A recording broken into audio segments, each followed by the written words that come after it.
Halo teman-teman, selamat datang di channel Rico Star. Di video kali ini kita akan membahas topik yang sangat penting, yaitu manajemen kinerja. Bagi Anda yang bekerja di perusahaan atau instansi pemerintah, pernahkah Anda merasa kinerja Anda tidak diakui, atau bahkan merasa tidak ada kejelasan mengenai apa yang sebenarnya diharapkan dari Anda? Nah, hari ini kita akan membahas semua itu.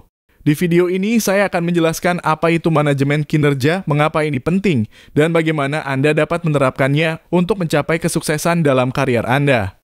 Kami juga akan membahas contoh nyata dari dunia kerja serta tips praktis yang bisa langsung Anda terapkan. Jangan lupa untuk like, subscribe, dan nyalakan lonceng notifikasi agar Anda tidak ketinggalan konten menarik lainnya di channel ini. Jadi, apa sebenarnya yang dimaksud dengan manajemen kinerja? Manajemen kinerja adalah serangkaian aktivitas yang dilakukan oleh organisasi untuk memastikan bahwa karyawan mencapai hasil yang diharapkan sesuai dengan tujuan perusahaan. Ini mencakup penetapan target, monitoring, evaluasi, dan pemberian umpan balik secara berkelanjutan. Manajemen kinerja tidak hanya sebatas penilaian kinerja tahunan atau pemberian bonus.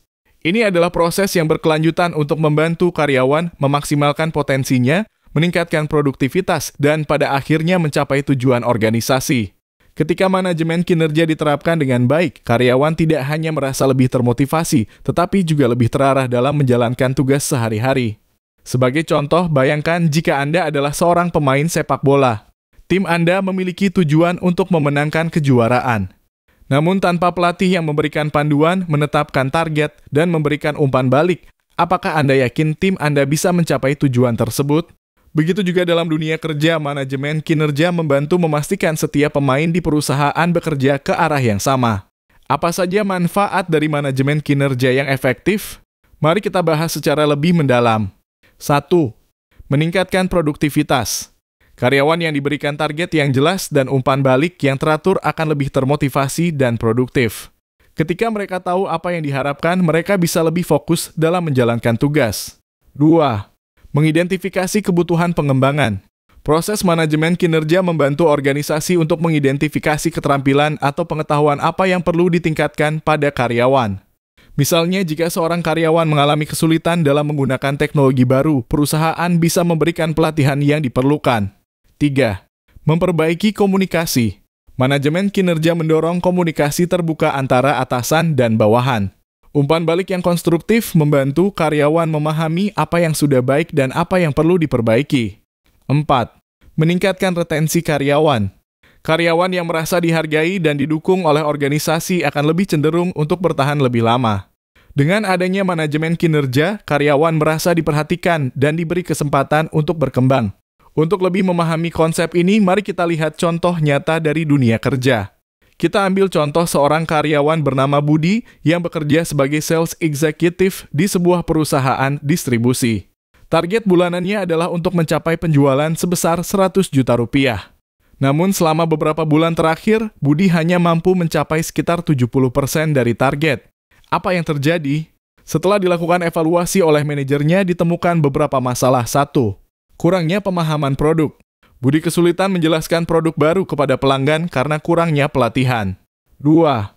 Motivasi yang menurun.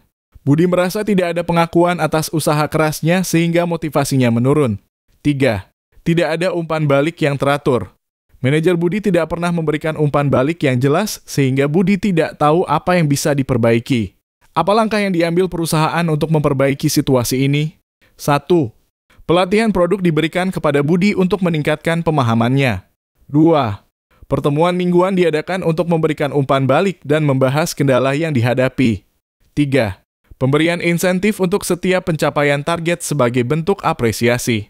Hasilnya, dalam waktu 3 bulan, Budi mampu meningkatkan penjualannya hingga mencapai 120% dari target. Ini menunjukkan bahwa manajemen kinerja yang tepat dapat membuat perbedaan besar. Berikut ini adalah langkah-langkah praktis yang bisa Anda terapkan di organisasi Anda. 1. Penetapan tujuan yang smart. Setiap target yang ditetapkan harus spesifik, terukur, dapat dicapai, relevan, dan berbatas waktu. Misalnya, daripada menetapkan target meningkatkan penjualan, lebih baik meningkatkan penjualan sebesar 20% dalam 3 bulan. 2. Monitoring berkala. Jangan menunggu hingga akhir tahun untuk mengevaluasi kinerja karyawan. Lakukan review bulanan atau triwulanan agar karyawan mendapatkan umpan balik yang lebih sering. 3. Umpan balik yang konstruktif. Saat memberikan umpan balik, fokuslah pada tindakan konkret yang dapat ditingkatkan. Hindari kritik yang bersifat pribadi, tetapi berikan saran yang membangun. 4. Pengembangan karyawan. Sediakan pelatihan dan pengembangan yang dibutuhkan agar karyawan bisa mencapai target mereka. Misalnya, pelatihan keterampilan komunikasi untuk tim sales atau pelatihan teknologi baru untuk tim IT. 5. Pengakuan dan penghargaan. Jangan lupa untuk memberikan penghargaan bagi karyawan yang telah mencapai atau melampaui target. Penghargaan bisa berupa bonus, promosi, atau bahkan pengakuan publik. Sebagai kesimpulan, manajemen kinerja yang baik bukan hanya tentang menilai karyawan, tetapi lebih kepada bagaimana kita bisa membantu setiap individu untuk berkembang dan mencapai potensi maksimal mereka. Dengan menerapkan langkah-langkah yang sudah kita bahas, Anda tidak hanya akan meningkatkan kinerja karyawan, tetapi juga memperkuat kesuksesan organisasi secara keseluruhan. Terima kasih sudah menonton sampai akhir. Jika Anda merasa video ini bermanfaat, jangan lupa untuk like, subscribe, dan share video ini kepada rekan-rekan Anda. Jangan ragu untuk meninggalkan komentar di bawah tentang pengalaman Anda dengan penilaian kinerja. Saya ingin mendengar cerita dan pandangan Anda.